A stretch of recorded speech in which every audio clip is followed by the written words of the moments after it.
Welcome into the Daily Illini Sports Podcast. It's Josh Pietsch and Carson Gourdie here. Carson, we just watched Illinois pick up a 79-69 win over the 14th ranked Wisconsin Badgers. This comes one day after Skyy decides to leave the program temporarily, we think, due to personal issues.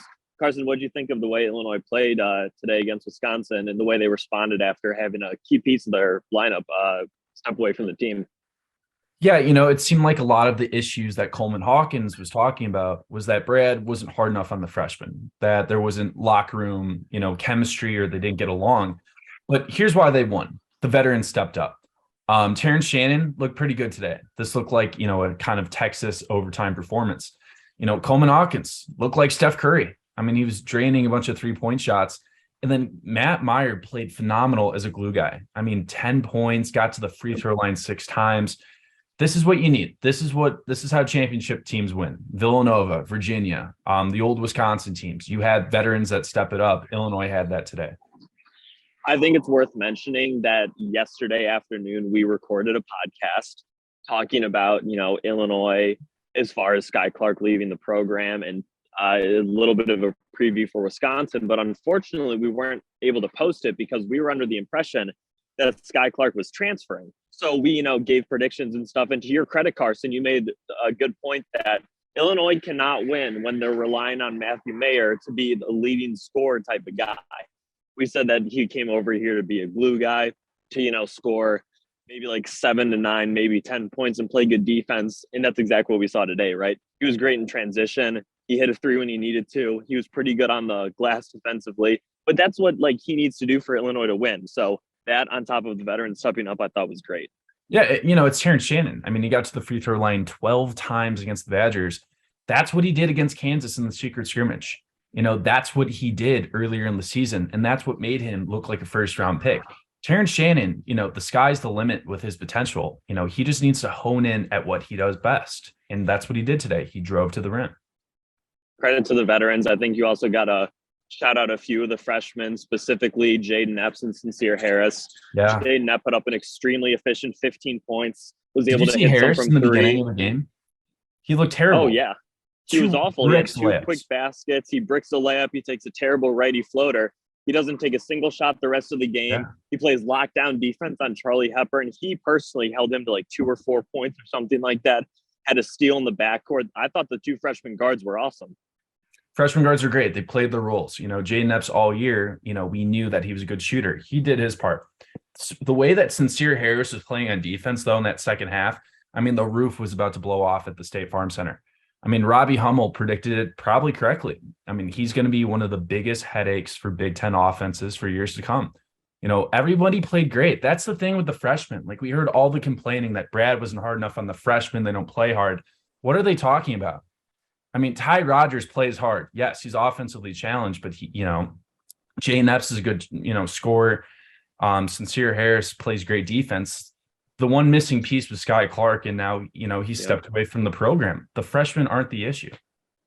No, I don't think so. Some people analyze, someone like Sincere Harris's game, and you say, well, even if he's an amazing defender, he can't score. So him personally, his, best plus minus possible is 0. But I'd argue that that's not true because when he's on the floor, Illinois plays better because he's able to lock up a guard like Chucky Hepburn, who's averaging double-digit points a game, and give that Illinois team momentum off his defense. So I love it. Ty Rodgers, a guy like him, is tough, right? Because he's 6'6". He is a really good defender. He plays a little bit of guard, but I think he's trying to find his positionless role, and he takes some bad shots too. But we even saw him score baskets today. Yeah, he scored a couple. He shot a 3-pointer, actually almost made it. But I think that was terrible. In college basketball, we always think that freshmen have to perform right away. Well, maybe not for Ty Rodgers. Maybe Ty Rodgers is a guy that's going to develop next year. I mean, we got Sincere Harris with the defense. We got Epps with the scoring. It's okay if Ty has to take a step back. I don't know. That's just what I think. I think someone that didn't have the most efficient game today, but could use this as maybe sort of like a stepping stool into a good game is RJ Melendez, because he only shot 1 for 6 from the field, but his stroke looked good. He was confident. And one of the last shots he took was a tough 2-pointer that, he ended up making. I think he played really good defense. He ended up getting to the line at the end for a couple of free throws to finish with 4 points. But a guy like RJ who needs to break out, even though he was missing shots today, I thought he looked confident, which means, to me that he's headed in the right direction. Yeah, hopefully. I mean, he'd be a huge piece for this team. But we talked before the game, like Illinois was a favorite to win this game. Vegas installed them as 7-point favorites. Is this sustainable as a win? And number two, even though that they did win this game, do you have confidence that they're going to show up against Nebraska? Do you have confidence that they're going to show up for that weird Wednesday night game at Iowa? Because that's kind of the issue. I mean, they've been beating ranked teams this year. It's, the lower tier teams where they play like crap.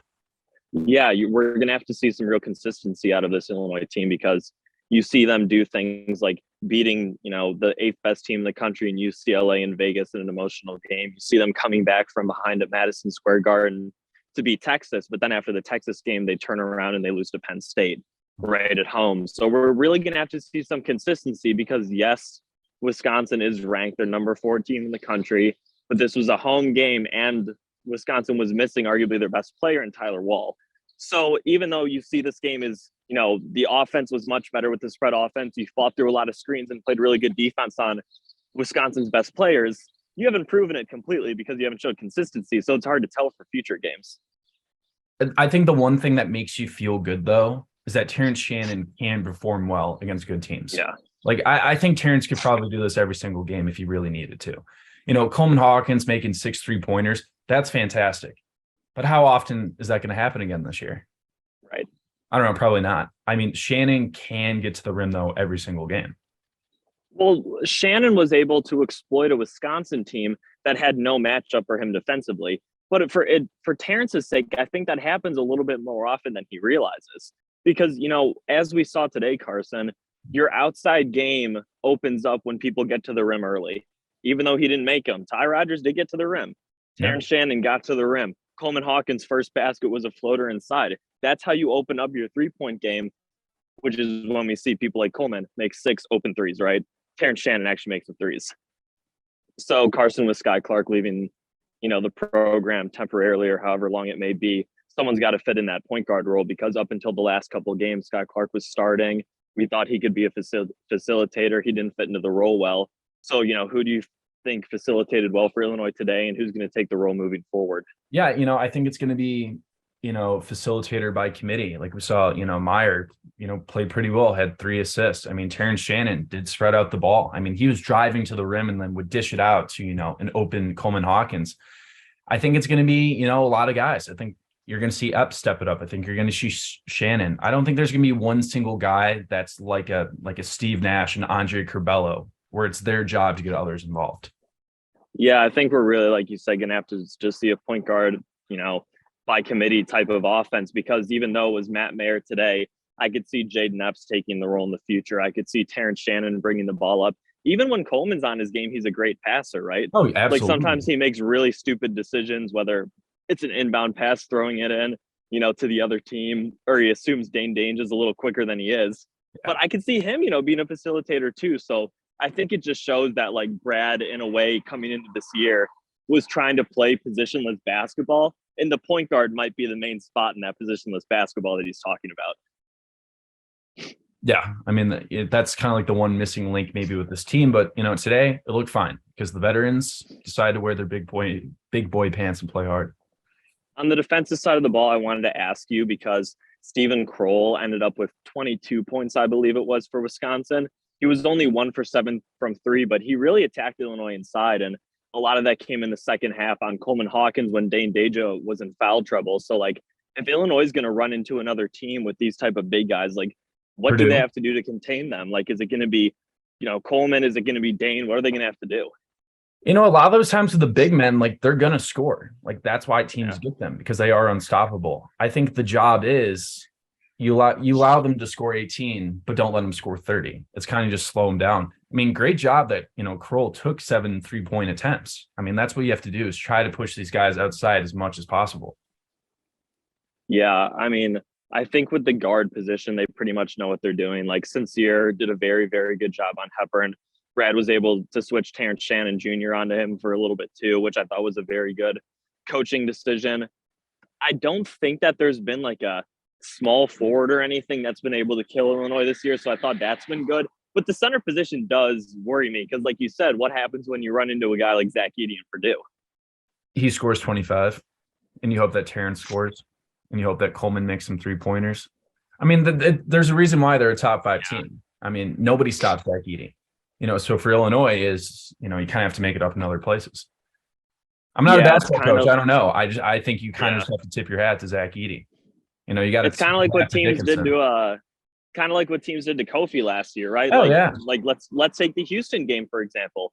Kofi goes 6 for 11 from the field. He scores 19 points with 8 rebounds. Well, no one else gets even close to that. So I guess that's how you win those games. Mm-hmm. But it still does concern me that, a team like Wisconsin had their best player out, which is a big guy, but you still let their backup big score that many points. You know what I'm saying? Like, I think it is a little concerning for the future. I mean, Coleman's not the biggest guy.